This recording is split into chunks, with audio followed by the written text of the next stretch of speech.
Hi everybody, I'm Terry Vanderbeck with Sanford Sports. Welcome back. We're joined once again by Olympic hopeful pole vaulter Emily Grove, and also special guest today, Jason Dormer from the Sanford Sports Science Institute.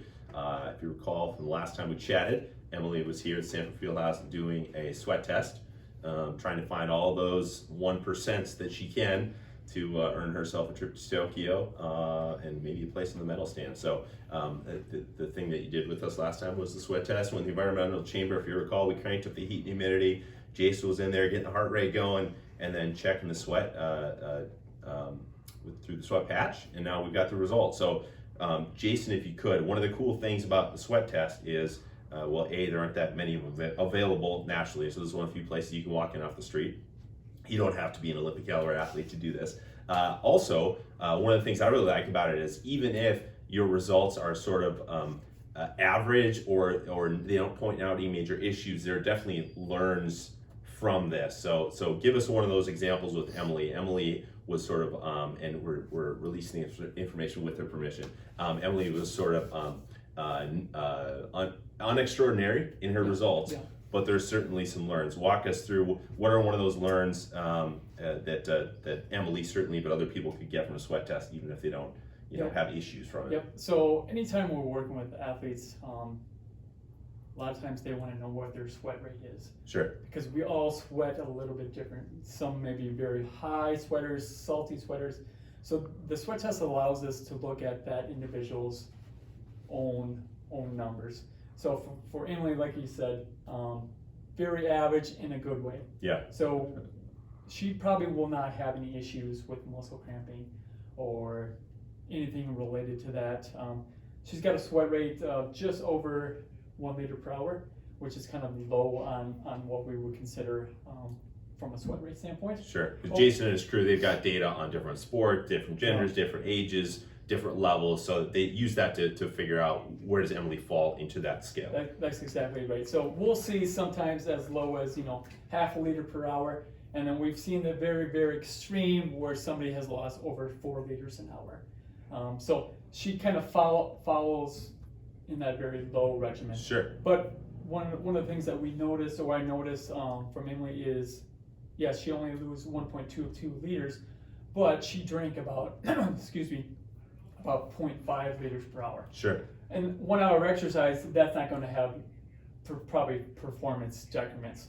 But if she would have been out there for if we would have tested her for another hour and a half, or out in a competition where her pole vaulting competitions do last sometimes 2.5 hours long, and if she would have kept that same fluid intake rate, sure, then we would have been starting to see her body weight deficit give above that 2%. Where research has shown us that above 2%, kind of that 2 to 4%, that's where performance starts to decrease. Yeah, and the tricky part, Emily, of course, for you in an event like the pole vault is again, we compare it to the 100 meters. 100 meters is over in 10 seconds. You know what time it's going to happen, and you're done. Pole vault, you keep raising those stakes. People are clearing bars. How much thought previously have you given to, okay, maybe either your pre-meet hydration or like in-meet hydration of like, should I keep drinking water now? Is that something you think about frequently, or is it kind of on autopilot for you and you just go by feel? No, I don't think about it frequently, which is good. I think now that I will be more aware of it, because I don't think I do drink a lot of water during competition, so which could lead to some issues as the competition does go on longer. The intensity also gets higher. Yeah, absolutely. Are clearing bars, so like we were talking about, my heart rate goes a little bit higher, and so if I can stay hydrated, maybe I can control that a little. Not huge, but like I can start being aware. Okay, I should probably start drinking a little bit of water. Yeah. If I've been out here for an hour and a half and I've got to clear 2 more bars. Right. So, not to mention you're in a lot of different heat environments too, right? I mean, you guys might be in, I don't know if this is literally, but like right now MMA is in Abu Dhabi and the conditions there, which they have, high level track meets, very different than Howard Wood. Right. Yeah. Yeah.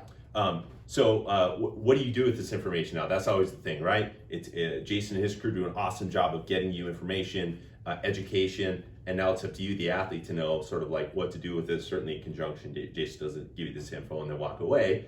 But what goes through your mind now? How do you try and process this and make this a part of when you get back into your meet season here? Kind of what you do with this? Yeah, I think, like I said, I'm more cognizant of it and aware. So going into a competition, I know I need to have a certain hydration status and about half your body weight in. You should drink that throughout the day. Yeah. So I'll be aware, okay, if I have a competition at 9 p.m., I should probably start drinking about this much water. Sure. And also the sodium intake too. Mhm. So to be aware, okay, maybe I should bring a sports drink with me if I know this competition's gonna last a little bit longer. Yeah, interesting. And it's got to be crazy to think that, again, we talked with the 1%, every 1% matters, but it's elevated. The deeper in a competition, the higher the levels, the higher the stakes. So that this kind of stuff becomes even more important to getting you where you're trying to go. Yeah. Yeah. Definitely. Yeah. Interesting. All right. Well, Emily, thank you again for taking us through your journey. We will keep an eye on you. We'll definitely check back and see what kind of adjustments you made. Jason, thank you as always. And again, if people want to get their own sweat test, hit us up here at the Sanford Fieldhouse. We can also do these services quasi-remotely at this point. Yes. So Yep. if you want to call in here and talk to Jason, he can help you get that hooked up. And thanks, guys, for being along on the journey.